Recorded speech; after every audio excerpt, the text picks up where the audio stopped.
Teleamazonas presenta 24 horas con Milton Pérez y Liz Valareso.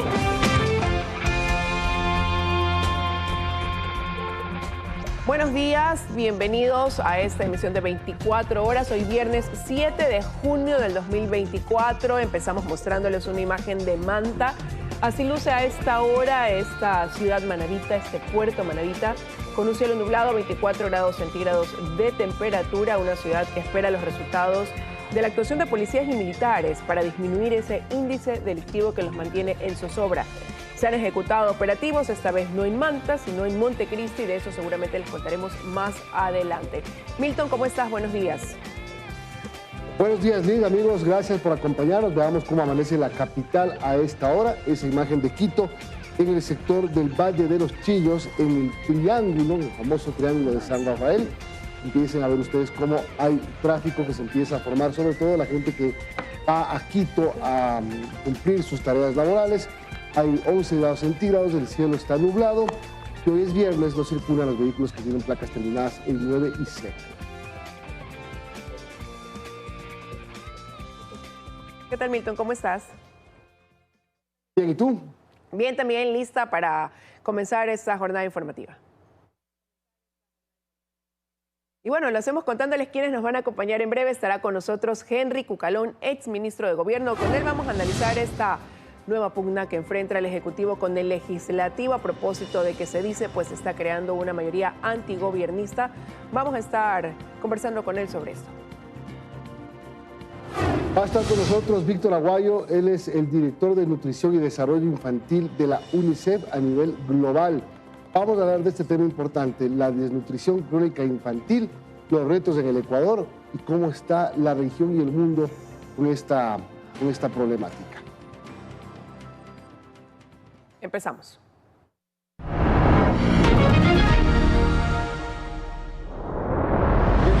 La Asamblea Nacional, Henry Kronfler, respondió a Esteban Torres y lo calificó como chismoso. Eso frente a una supuesta mayoría en contra del presidente Noboa en la legislatura.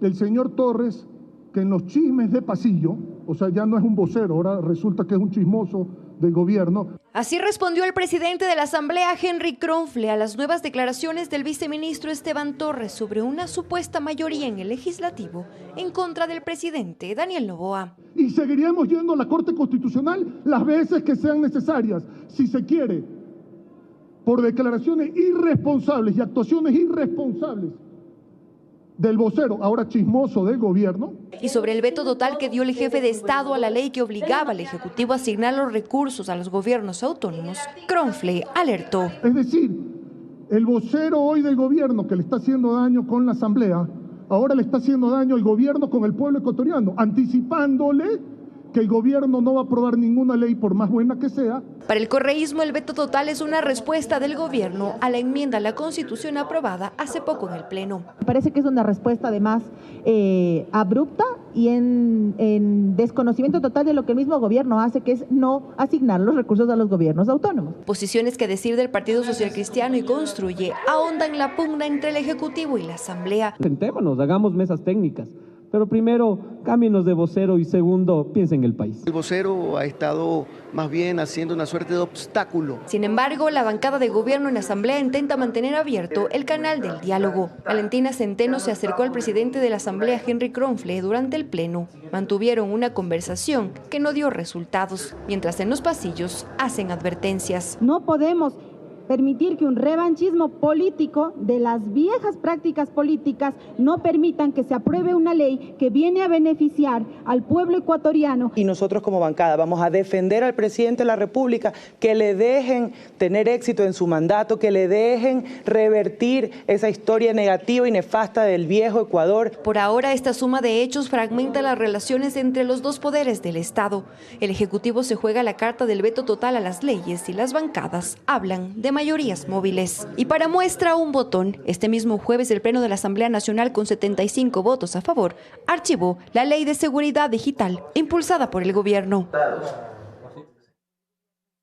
Y dentro de esta pugna entre el Ejecutivo y el Legislativo, el viceministro Esteban Torres respondió a Henry Kronfler, quien pidió su salida.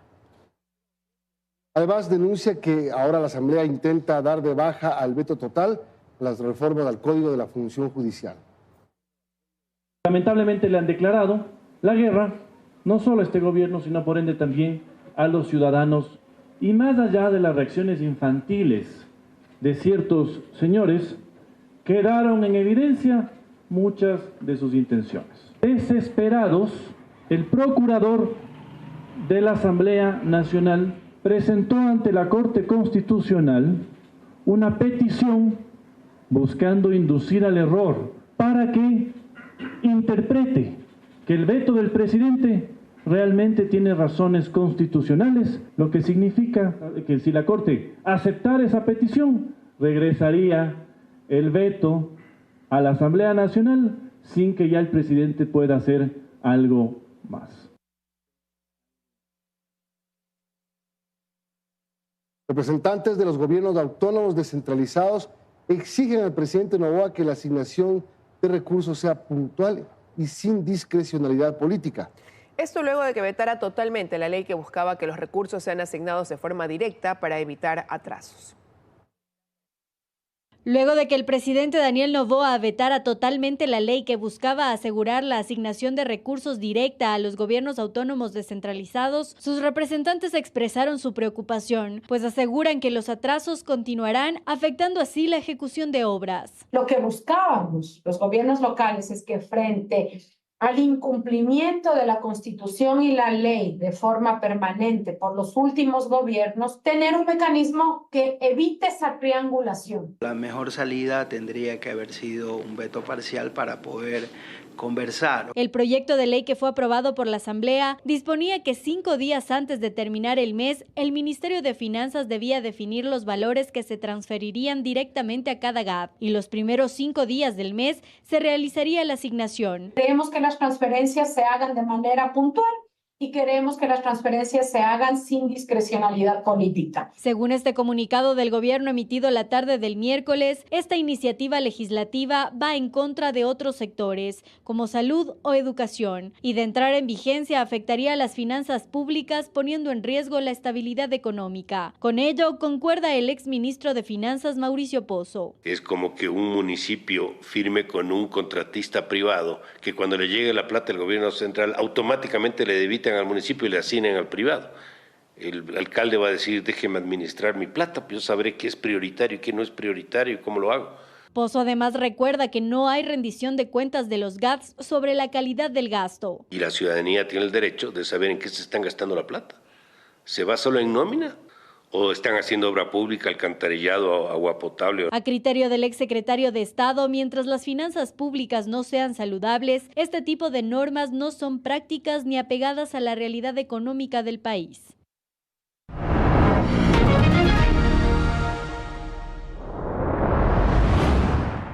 La reunión entre organizaciones sociales y el gobierno para discutir la eliminación de los subsidios a los combustibles será la próxima semana.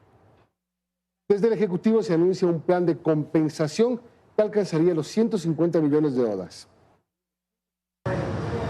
La eliminación de los subsidios a los combustibles se tratará el próximo lunes 10 de junio en una reunión entre el gobierno y las organizaciones sociales, transportistas y empresarios, según confirmó este jueves el viceministro de Gobierno. La propuesta es establecer un mecanismo de compensación para el sector del taxismo, camionetas y motores fuera de borda que representaría entre 100 y 150 millones de dólares. Ante ello, los transportistas aseguran que si bien están de acuerdo con la medida, lo propuesto no sería suficiente. Estamos hablando de un promedio de 250 a 300 kilómetros. Los compañeros ponen combustible entre 8 y 10 galones. El lugar y la hora del encuentro aún están por definirse, ya que el gobierno depura la lista de organizaciones a las que invitarán. La Confederación de Nacionalidades Indígenas aún no ha sido llamada, pero ya dejan claro que ese no fue el acuerdo al que se llegó en las mesas de diálogo. Para ISA no es cierto que el subsidio esté destinado a quienes más tienen. Esto va a afectar a los que no tienen ni siquiera un vehículo, una unidad productiva. ¿Sabe por qué? En el momento que incremente el precio de los combustibles se van a dar dos escenarios. Uno, todas las iniciativas económicas van a recaudar su costo de producción. Lo que va a hacer es garantizar la especulación del mercado. El sector empresarial, en cambio, ya ha sido invitado. Mónica Heller, presidenta de la Cámara de Comercio de Quito, enfatiza en que el país no puede seguir sosteniendo un subsidio que le cuesta más de 600 millones de dólares. Estamos viviendo al borde del abismo y esas medidas, que aunque no son del gusto popular, son medidas importantes. El país necesita eliminar cargas que no puede pagar. Este sábado las organizaciones indígenas abordarán el tema y definirán una propuesta para el gobierno, pero no descartan salir a las calles por tercera ocasión.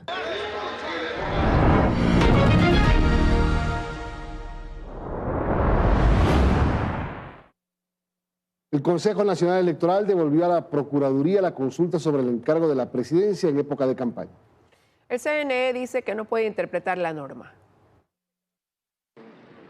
El Consejo Nacional Electoral se declaró incompetente de absolver el pedido del procurador y no interpretó el artículo 93 del Código de la Democracia, que establece que todo dignatario que busque la reelección inmediata tendrá que pedir una licencia sin remuneración. Aquí interpretaciones bajo cualquier pretexto o interés político creo que no corresponde, más aún al órgano encargado de llevar a cabo los procesos electorales.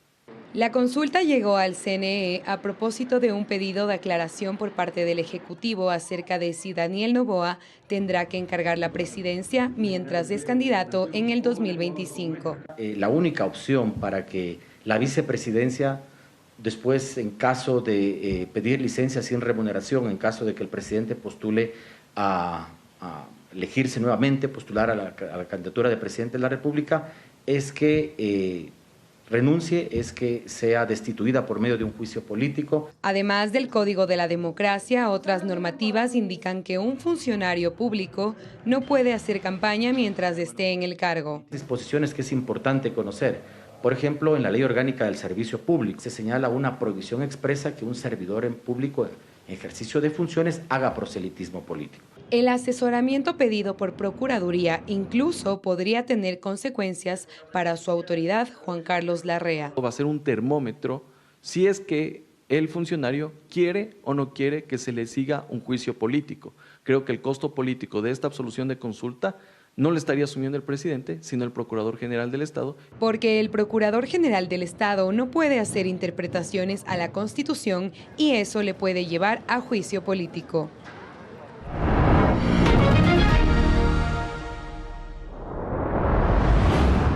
La Comisión Ciudadana de Selección analizará las acciones que tomará luego de la descalificación de 5 postulantes al cargo de defensor público. Mientras tanto, una acción de protección en contra del proceso se presentará en las próximas horas.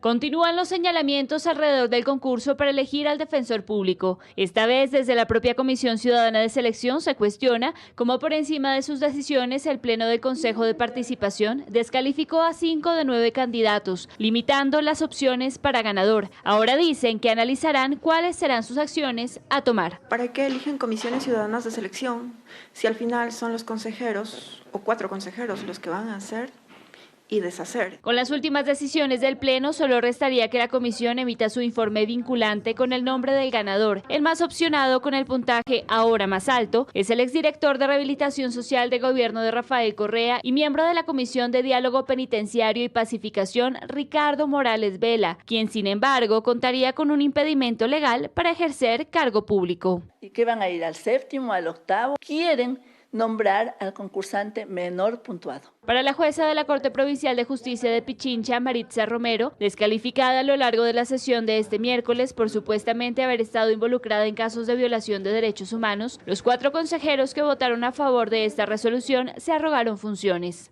Esos fallos de los que hacen referencia están ratificados en la Corte Nacional de Justicia. No es un fallo. Son 7 sentencias de jueces, en total 15 jueces de la Corte Provincial, que presuntamente habremos vulnerado derechos humanos. Lo que acaban de hacer los consejeros es una flagrante vulneración a la independencia judicial. Algo que fue advertido por uno de los consejeros a lo largo de la sesión. Violación de derechos humanos sin sentencia condenatoria en firme.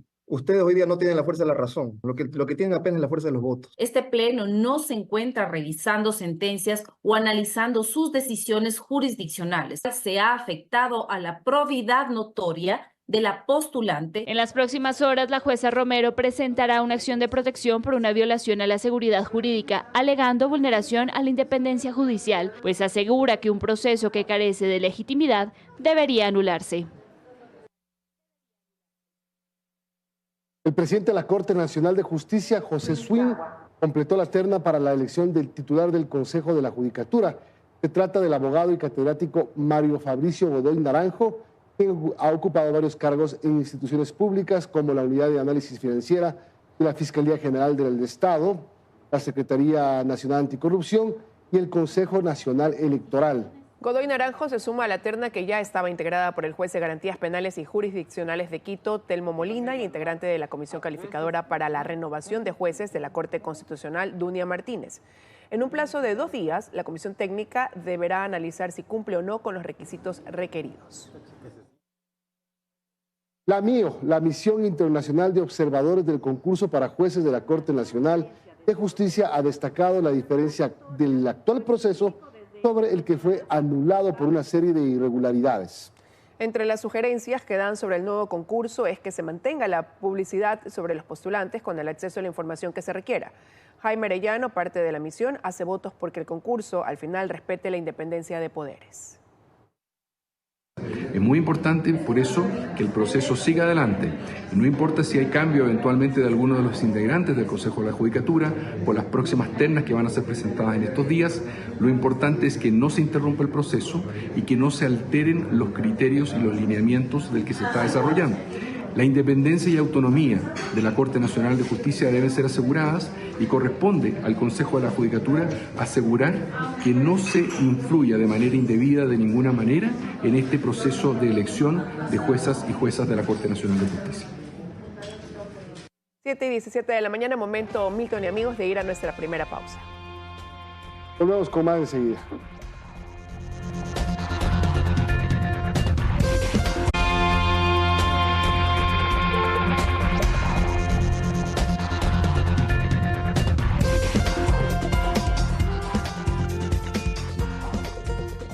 Estamos de regreso con más. El Consejo de la Judicatura suspendió por 90 días a los jueces Juan Jaramillo S. y Juan Gabriel M. de la Corte Provincial de Esmeraldas por abusar de una acción de protección al resolver temas netamente laborales, que ya tenían una decisión previa sobre este mismo caso. Además, la Judicatura suspendió a los jueces Lenin García P. y Julio Almachete de la Corte Provincial de Justicia de Los Ríos. Según el organismo, estos jueces habrían desnaturalizado un habeas data para declarar la propiedad de un bien inmueble.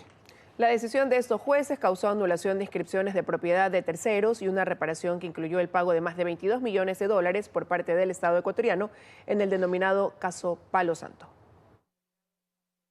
El Tribunal Contencioso Electoral falló a favor de la fiscal general Diana Salazar y aceptó la denuncia por violencia política de género en contra de la esposa del exdefensor del pueblo Freddy Carrión, Priscila Schettini, y su abogada Angélica Porras. Para ambas se suspendieron sus derechos políticos y deberán pagar una multa de $22.500 y $13.500 respectivamente como parte de la sentencia.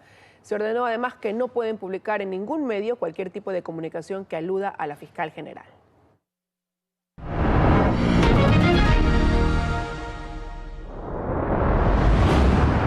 Se mantiene el trabajo del bloque de seguridad para combatir la ola de violencia en Manta, provincia de Manabí. Se decomisaron un fusil y 2 armas de fuego. Vámonos de directo a Manta. Ahí está Ricardo Alcíbar para dar los detalles de los últimos operativos. Hola, Ricardo.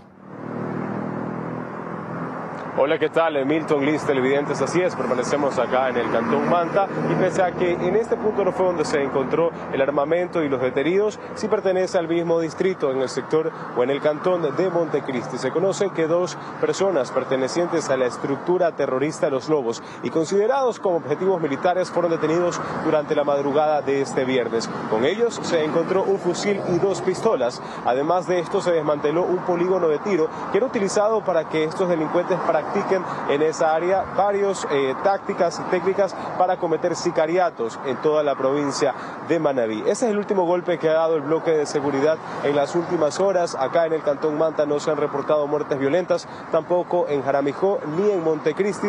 Esto en medio de las intervenciones por parte de Fuerzas Armadas y Policía Nacional, que cuenta con un contingente de más de 4.000 uniformados que están desplegados en diferentes lados. A diferencia de otros días, hemos visto cómo en cada esquina existe un policía, incluso acá en el malecón, cuando arribamos hasta este punto, ya miembros policiales estaban caminando por todo este sector, resguardando las áreas. También personal de inteligencia del Comando Conjunto de Fuerzas Armadas ha dado a conocer que ya tiene identificados ciertos blancos y objetivos, no solamente en Manta, sino que también en diferentes puntos de la provincia de Manabí, como por ejemplo Puerto Viejo. Esas son las acciones que ha llevado el bloque de seguridad. Como les indicaba, no ha habido reportes de muertes violentas, tampoco incidentes, a más de algunas denuncias por libadores en las calles, y este es el desarrollo de la información que se va dando en horas de la mañana. Se tiene previsto que este fin de semana el presidente de la República, Daniel Noboa, arribe hasta Manta para supervisar de cerca las labores del bloque de seguridad. Milton Liz, ustedes tienen más en estudio. Muy buenos días.